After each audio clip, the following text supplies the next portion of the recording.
there's actually a psychology behind every single color. If you look, for example, at blue, blue is the color of trust. If we look at PayPal, if we look at Facebook, if we look at Zoom, everything revolves around blue because it communicates trust. Hello there, and welcome back to the My Future Business Show. This is the show that gets you in front of your best audience and keeps you there. I hope you're doing wonderfully well, no matter where you are in this big, wide, wonderful world of ours. And I tell you, if this is your first time, you're in for a treat today. By the end of this call, you will have walked away with some great insights because I'm on the line with founder and CEO at Cervino Media, Mr. Alex Parajua. How are you, Alex? I'm great, thank you. Excited to be here. Yes, thank you for joining me. Well, look, today you and I are going to be spending some time learning about you, first and foremost, where you're located. We're obviously going to shift gears into the core of the call. We're going to be talking about branding, marketing, and website components to think about when you're starting your business. And we're going to be thinking about social media and how to get the best out of it, and how to create a powerful personal brand and build websites that attract your best audience. But it is customary for us, Alex, to spend some time learning a little bit about you. Now, you talked about Spain. Tell us a little bit about where you're calling in from today. So today I am calling in from 2 hours north of Barcelona in a town called Roses. It's on the coast, and yeah, I've lived here all my life, Yep. and yeah, beautiful place to be. What do you like most about it? Well, I guess the proximity to the sea. I've always been a big fan of water sports, whether it is like scuba diving or spearfishing or any regards with the sea, and it's like sea, like anything related to like sea life Yep. as well. Yep. It's very interesting to me. It's a completely different world, and it's very, very, very cool. I remember when I went to Indonesia, Alex, and I did my Paddy Dive Centre license to go scuba diving, and you're exactly right. Just the difference in environment. It feels like you're in another world, doesn't it? Yeah, it's crazy. Now, tell me a little bit. I noticed on your website you've got a picture of a free diver. Do you like that sort of thing? Yes, I do actually. Even though it's not really the one that I like the most, the one I like the most is probably spearfishing. But freediving, it's always quite good for practice when it comes to spearfishing as well. It really like helps you control your breath and be able to move at a pace where the ratio of oxygen to movement that you're doing doesn't go off to Yep. like doing two strokes and being out of oxygen, So it's good practice to do some free diving once in a while. Tell me, out of all the water sports that you enjoy, do you have a favorite? Yeah, it's probably spearfishing, I Yeah. guess. And, It's quite I got it in quite late. It's probably one of the latest sports I've picked up, but it's also quite interesting. I mean, you can be quite selective with the fish you hunt. right. So I guess also like quite helpful to, if you're eating by yourself, to not just catch a fish that is like 45 pounds. It's No. you can be quite selective of what you do, and you can always like think about it and maybe even have another shot if you need to. Do you have any fear of sharks or anything like that? No, not really. Sharks are not the thing that concern me. I mean, here in Spain, we don't really have sharks. We have like one kind, but it's super rare to see them. Okay. But when in the ocean, what I always tell people is that if you see it coming, then it really probably doesn't mean that much harm to you, unless it's like a great white that it's like 13 feet. Yeah. But If it's it, like the things that are hidden at the bottom, those are the things that you should probably be worried about. yeah, the spiky ones that you accidentally step on could change your life. Now, when you're out of the water, what do you like to do? Do you like to go to the movies? Do you like music? What's your thing? So I spend most of my time running the business actually, Yep. but I actually enjoy running the business, so it's actually quite fun for me. But at the same time, when I'm not on, I really like driving sports cars, Oh, and I also quite enjoy building what do you call it? uh, you might not know what it is, but probably someone in the audience might. They're called automata machines, and they are sort of like mechanical machines that kind of can just run on their own, or like marble machines that are quite, Yeah, yeah, I know interesting. what an automaton is. Yeah, so it's I like building these. I'm building right now a clock that has like counterweight, and it's quite fun to do. I got it for my birthday actually. Yeah, wow, that sounds fascinating. Now, in terms of the cars that you like driving, what's a car that you got on the list that you want to drive? A car that I would like to drive is it's actually, oh my God. That's a really good question There's lots, actually. isn't there? There's so many that are, you know, I mean, I You know, guess, I'd like an F40 to be honest, a Ferrari F40. ooh, that's a good one. That's a very good one. Very, I would have to say it's a very, well, it's up and coming now, but it's been existing for a little bit now. It's a brand called Apollo, and they just came out with a track version that's called the Apollo Evo, and it is the meanest looking thing that I have ever seen, and I I love think that I've thing. seen it. Yeah. Yeah, it's insane. I love that car. So tell me a little bit about what you think of the future in terms of electric vehicles. Do you think they're going to take over the world? See, maybe when it comes to like having daily cars, they will. But if we really look at how it is right now, like for example, Yep. look at the F40, like you said, the Ferrari F40. That car is not necessarily the youngest in the crowd, No. and it still gets so much attention. And it really is still a part of the world, and it will still be a part of the world for a long time, right? Yep. So at this point, now that we have, for example, the McLaren Senna, that it's the last like fully internal combustion car Yep. from McLaren, then that's for example, if anyone is actually looking for a new version of the F40, that will be it. It will probably go up in price ridiculously Oh yeah. once time starts to go by. But I think they'll stick around. Stick around. Yeah, Yeah. they just don't give the same. No, that, absolutely, I would agree with you. Now, tell me, what's a day look like for you? Are you an early riser, and what do you like to do? I wouldn't say I'm a super early riser like some of these guys you see on the internet that they wake up at 4 or like 6. I'm more of an 8:30 kind of guy. Me too. Like if I can, I try to sleep in, but it's sometimes I really do need my sleep. I wake up at 8:30, and then I pretty much start my day off by just a little bit of breakfast, if any, and then I go straight to the gym. Yep. And once I come back from the gym, I already get some work in. I probably check some emails, see the videos I sent last night of explaining some stuff to some people, and see if they liked what they're seeing. And after that, at that point, it's probably just lunch.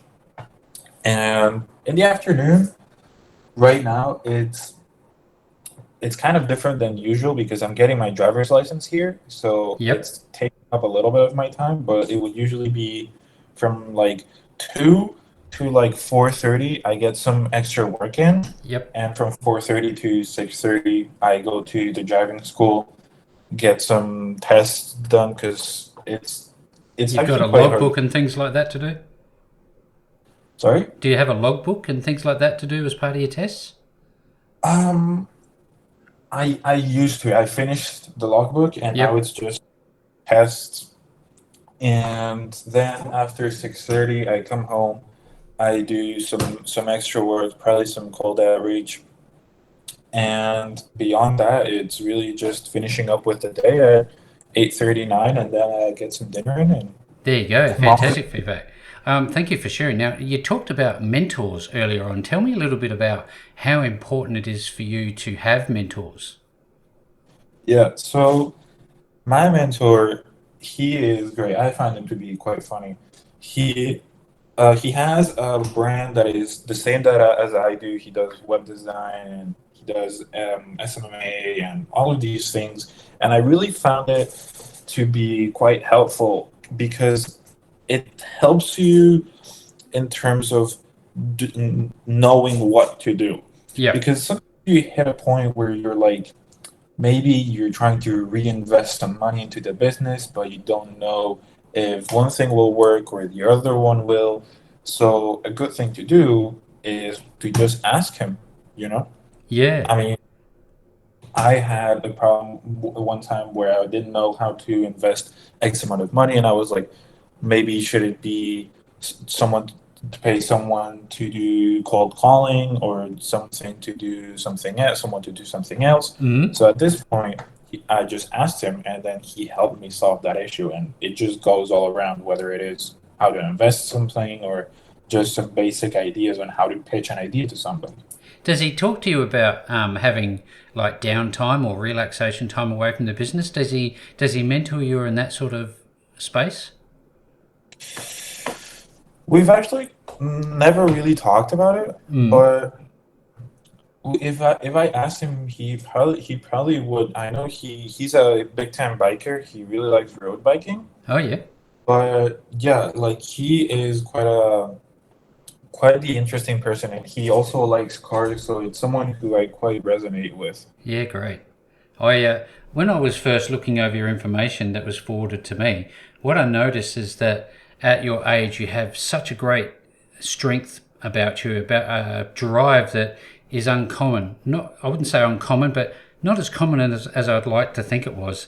In terms of entrepreneurialism, what was your first ever experience as an entrepreneur, and when did you know that this was for you? So being an entrepreneur was never actually the first idea, but it wasn't the last one either. I kind of always knew I was gonna be something else, like something apart from what my friends were gonna be, and I always knew I was like, there's something about me that is gonna be different than all of my friends. Mm. And so going here in Spain, when you go into 11th grade, no, sorry, when you go into 10th grade, by the end of it, you have to know pretty much what you want to study. Oh. And so I didn't really know.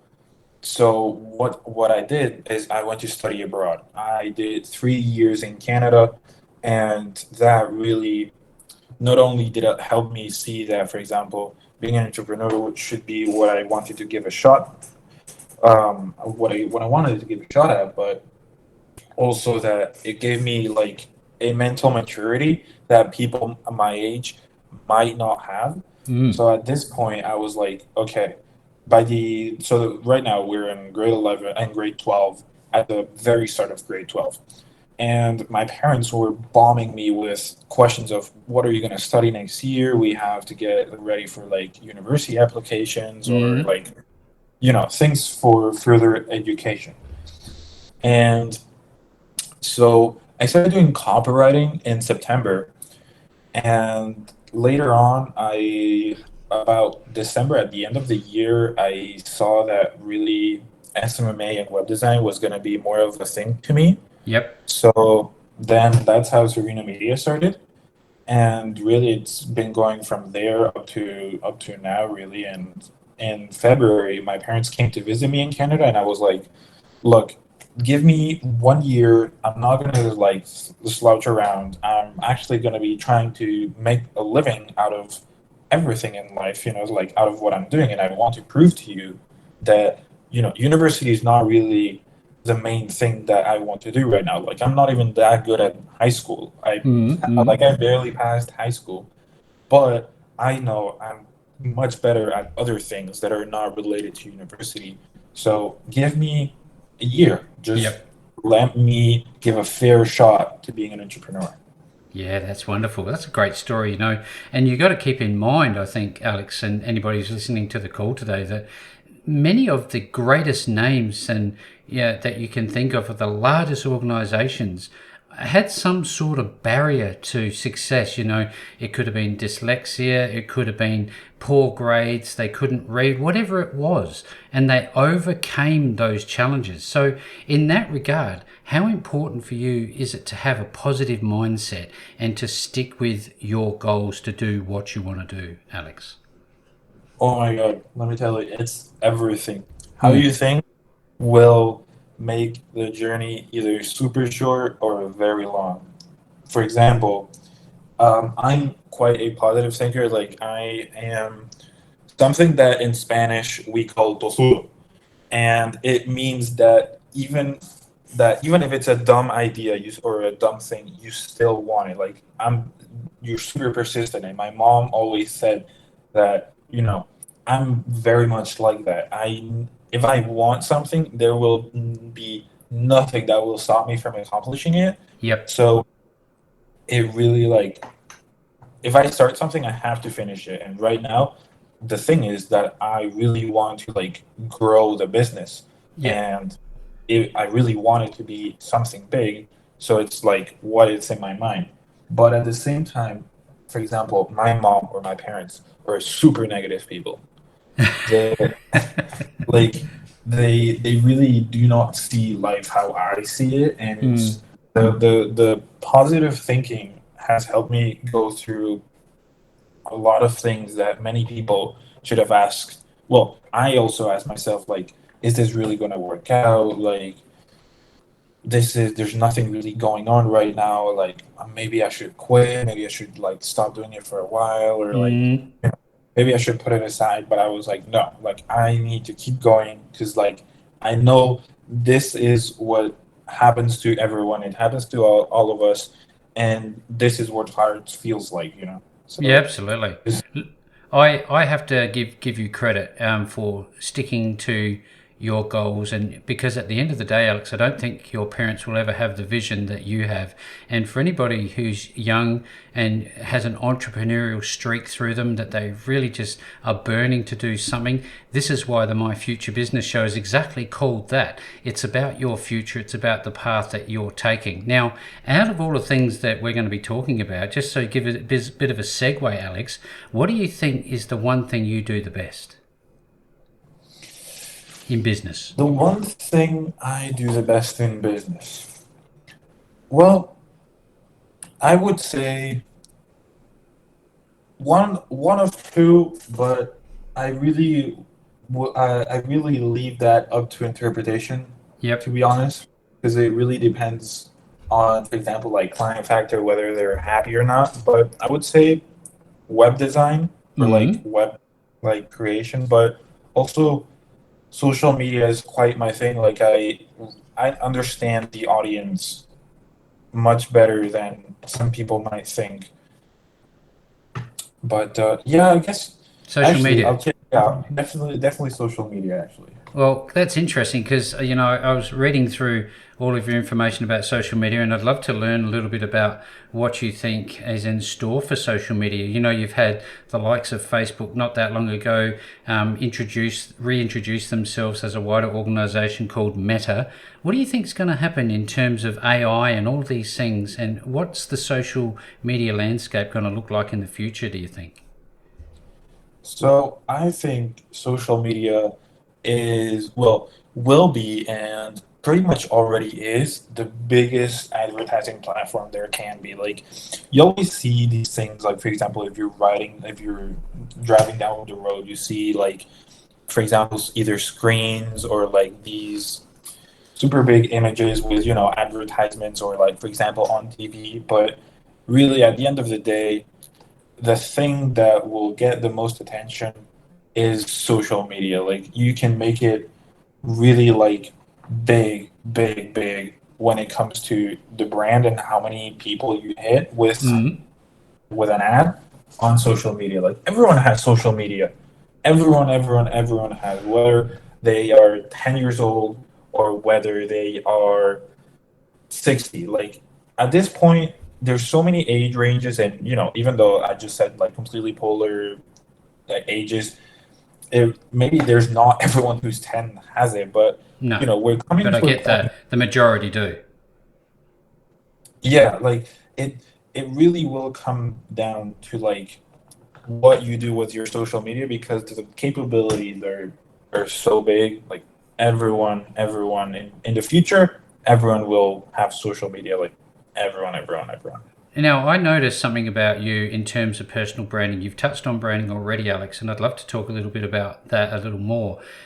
Your first message to me was in a video format. Now, that really impressed me. Others will just send through an email, putting in on writing what they're all about. But you took the time to send me a video message, which I was impressed with. What do you think videos go? How important is it going to be? And is it going to be the only way to do social media in the future? I think, yeah, short form content, it's definitely here to stay. Like, well, when I did the video, I have to say it was on the shorter side, but if you go on like Instagram, for example, Yep. most of the videos are 10 seconds, 60 seconds max, obviously, but it's very it's very strange to see something that is really 60 seconds that is like an ad. If you see McDonald's, for example, they do 15-second ads, and everyone is making short form content because our attention spans now are just So so, short. are Yeah. so short that you need to grab the attention from everyone in such a short time that once they stay, you need to give all the information super fast. Done. You know. Done. Yeah, that's great feedback. I wonder what's your view on this? What's the difference, do you think, Alex, between personal branding and professional branding? Is there a difference, or should it be one and the same? I think there is a person like there. Well, whether there should be or not, it really Mm. depends on how you want your company to be seen, or for example, at what stage your company is. So, for example, if we look at Tesla and Elon, Mm. when I say Elon, most people think of Tesla, right? Yep. Or And SpaceX. Tesla really revolves around Elon. But at the same time, there are many companies that you just don't see the person behind it. You see Elon because, well, A, he's the richest person on earth and he's got many things going for him. You know, he has done so many great things, Oh yeah. but you don't necessarily need to be someone like him that has really control over the brand with what he says.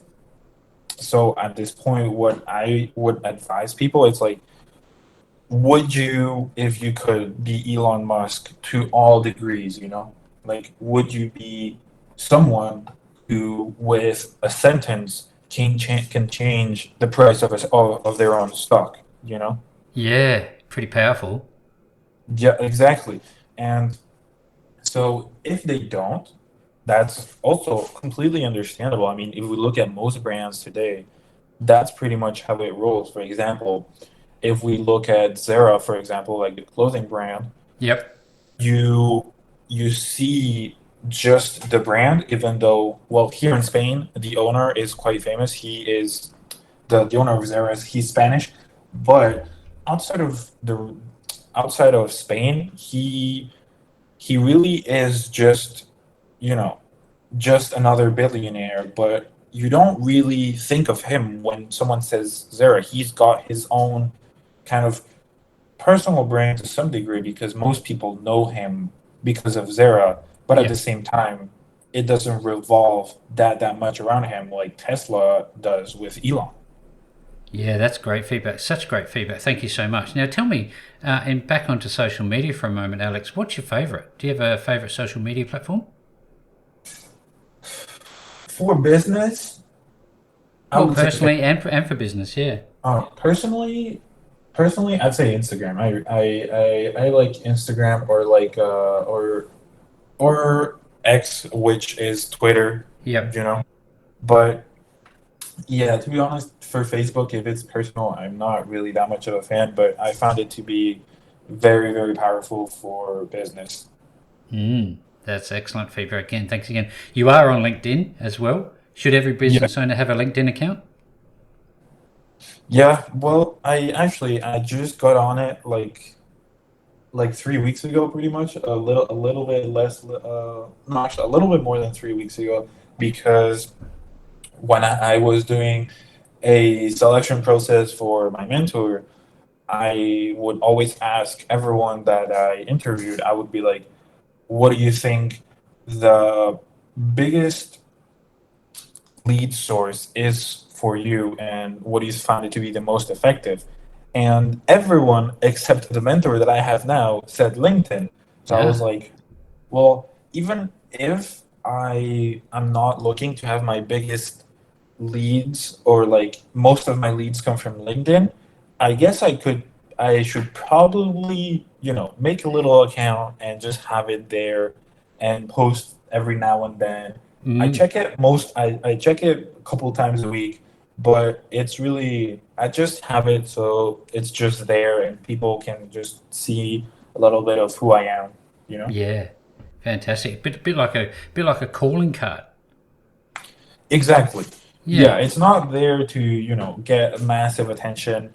It's just there to really be This there is to. me. Just to be there for somebody to look at when they need to find you and do a bit of background checking maybe. And moving on to websites and having a space online, how important is it for a business owner to, even if they're a traditional bricks and mortar type business, generally offline, is it important for them to have some online real estate such as a website? It's so crucial nowadays to have a website, like, and even if you have a website, the thing that is very, very important is to keep it up to date. Like, and when I say keep it up to date, it's not just like change maybe a couple of things aesthetically. It's like how the things are changing so fast, and especially now with having such tools like, for example, now we've started to really see that 3D websites are starting to become a thing, Yeah. and it's so important to have a good website. Like, for example, I'll give you a quick example. Yesterday, I was talking to an owner of an interior firm, someone who can do millions if they wanted a week, like someone who has had clients from Kazakhstan come to him and spend 2 millions in a house, in furniture, and just in furniture. That's And crazy. yeah, and I was like, dude, like if we made you, like, he has a website right now, but I was like, I can do it better. And like I was like, if we change it to the standard of pretty much how interior design firms are right now, with super cream colors and very organized, and you really show what projects you've done, maybe a couple that you're working on. Like, for example, even that client from Kazakhstan, just with a couple of pictures from that property, it would like maybe you don't even want clients, but at least it'll show that you can be trusted. Yes, and that's the thing Website, you touched on colors there. I was wondering how important are they for trust? they're actually much more important than people think. Mm. And there's actually a psychology behind every single color. If you look, for example, at blue, usually blue is a color of trust. If we look at PayPal, if we look at Facebook, if we look at Zoom, if we look at, there's every single app that has blue in it, or like Twitter, for example, back Yep. when it used to have the bird. Everything revolves around blue because it communicates trust.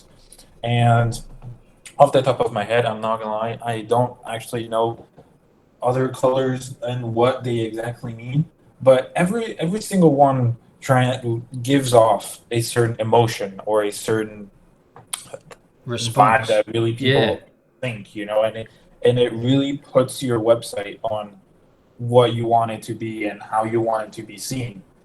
Because I, what we really want to think of a website is that not only can it be an e-commerce, for example, everyone, when I say website, most people might think of like, oh my God, it's like the Zara store, like Amazon, or maybe even Netflix, if you will. But at the Yep. same time, it can be so many things. Like if you just wanted to give some information, you Mm-hmm. can totally do that. If you want it to be some place where people can get in touch with you, or it can be so many things. Even a game can be, like most video games are websites. Like if you go on Google and you type video game, like free games, and Yep. you go on a website and play it, you're playing a website. That's literally it. It's interesting, isn't it? Yeah, it's a blank canvas. Having a website can be most things you want. So, in terms of websites, I mean, the world's gone mobile. How important is it to have like a mobile app as opposed to a desktop website? I Or don't can they think be we one and the same thing? well, I don't think we've hit the point of mobile apps being bigger than websites. Yeah. When when we think of, you know, an app, most times what most people will find it useful for might be, for example, banking or, for example, games or maybe, I don't know, like anything that really Anything. needs to stand on its own, you know? Yep. Like, for example, or even games that have their own apps, but at the same time, having an app to watch the news, I know Apple does, but like you can look at so many different paper like news on online that you don't really need an app for. It really comes down to what you are as a business. Yep. Absolutely. I wonder, what's your thought on AI? Do you think that's going to be something we should fear or embrace as business owners? Well, I think generally we should keep an eye on. Like, Yep. after all, this thing has it can be super powerful, and well, I mean it already is, but we have to kind of keep it in check. Now it's starting to get very implemented in businesses, for example, in live chats on websites. Yep. And for example, there is what's that name? Well, there was an e-commerce store that I saw a couple days ago that when you go on their live chat for customer support, you think you're talking to a real person, but you're not, and it's actually just an AI. And I realized because I needed some help on something, and I thought I was talking to a real person, but Yeah. I asked a difficult question, and they said, "Okay, I'll transfer you to a live agent." And I was in shock. I was like, "Oh my God, I have been Yeah. talking." Wow. And it's it's just it's good to implement it to some sort of degree Yep. on your website or your business, but for the most crucial things, like for example accounting or really like keeping the statistics in check when it comes to like how good the results are and measuring where our goals are, I would say, for example, for those sort of goals, it would be best if we still do it as people, not Yeah. generally as AI. Well, there's a balanced view. You know, there's lots of people out there that fear it, others that embrace it. You've come right in the middle there. I think that's great feedback. You've already demonstrated your depth of knowledge thus far throughout the call. It's a wonderful conversation we're having, and I do appreciate it. Now, in terms of a website, what is something, or what are the list of things that a new business owner should have on their website at least? Do you think? Actually, that's a very good question to ask because a new business needs to have different things than like a business that is already quite big. Yeah. And also, like I said, when it comes to website, is you can be super, super flexible, and it also comes down to what do you want it to be. As a local business, for example, let's say a coffee shop or like someone that or even a beer brewery, if it's something like that, you probably want it to be something where when people come in, they can see kind of the history of what the business pretty much is or who's behind the business, something that people really are feeling attached to and are feeling some sort of relation to is seeing that behind this brand there is people. You always are on the internet and it seems like you kind of lose connection with people. But seeing that, there really is someone behind this business who's taking care of all of it, it Yeah. really will help people to see like, oh my God, I can trust these people. Like if I need more information, then I have their names and maybe I can even Google them and find some more about them. It really helps people to find some trust. And I would Yeah. also say that they should include, well, a part of, who they are and what they do as a brand. I would also encourage them to really spend some money on it and make it look professional, because even Yep. though it's even if it is, like I said, like the example of the brewery, even if you sell beer, having the good website might open up the opportunities of eventually going online and being able to sell your product online on Google, Yeah, and absolutely. you kind of I, have. I with websites, I think it's great to have a shell there. You know, you've got all the pages that we've just talked about, your contact page, your about page, and all of those relevant topics. What about content? Do you need a strategy, for regular posting of videos or maybe even a podcast? Or what do you think about content and how much should be on there? On the website, not Yeah. much to be honest. When it comes to, well, it actually depends. It depends what you define as content. If it really comes down to, like, you can consider an Instagram picture is content, Yep. and an ad from Zara is also content. So it really comes down to what you consider as content. But it should be quite interesting. I think a website needs to, be a little interesting. Make it really your own. The only way to make it unique is to add something the other people don't have. And most of the times, if you're starting a brand new business and it's something that is already being seen, or something like a brewery, for example, that you might have other breweries in town or in the city that you're in, Mm, just make it a little bit more personal. You want people to say, I want that beer because this beer or this company does this, and the other ones don't. that It's you that unique calling card.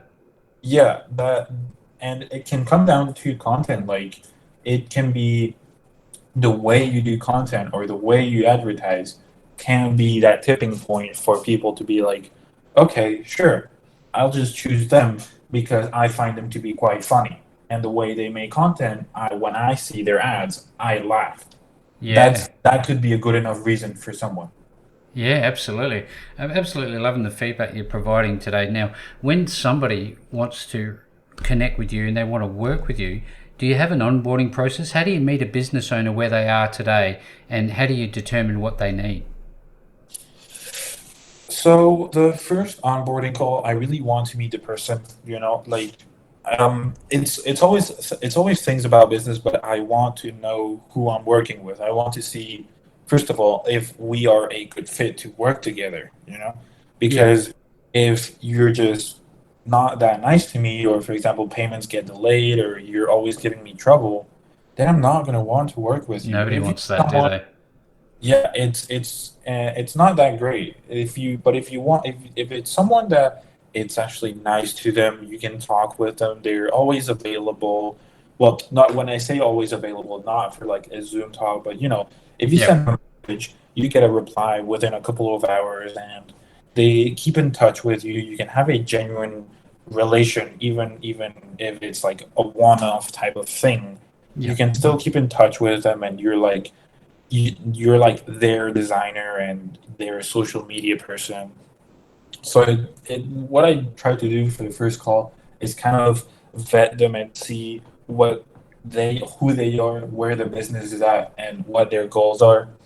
And I show them, maybe let's take the example of the interior firm. I show them a couple of things where what the competitors are doing, and what I would take from theirs and put it and implement it into my clients, and at that point kind of just give it that unique turn as well, so that it really takes the thing to a new level and it gives them an edge above their competition, really. Yeah, there's definitely some things to think about, isn't there?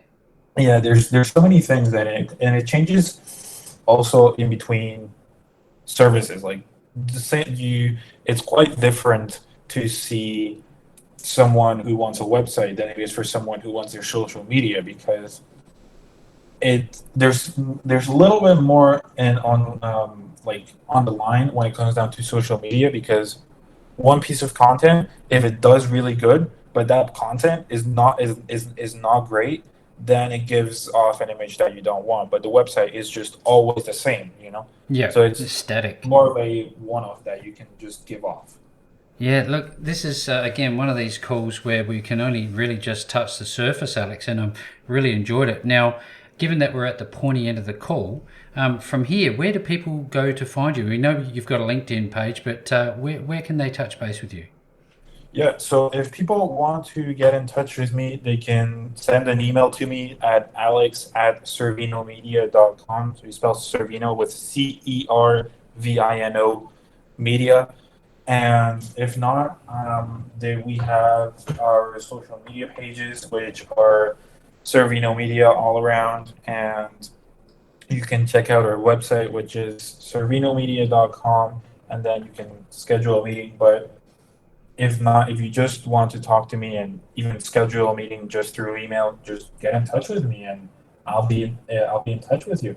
You take that first step forward towards Cervino Media. I'll be making sure that the links to Alex is available no matter where you see this call. Below the post, you will see a link, if not two or three, back to Alex and all of his wonderful work. And all that being said, Alex, great call. Thank you so very much for joining me on the show today. Thank you for having me.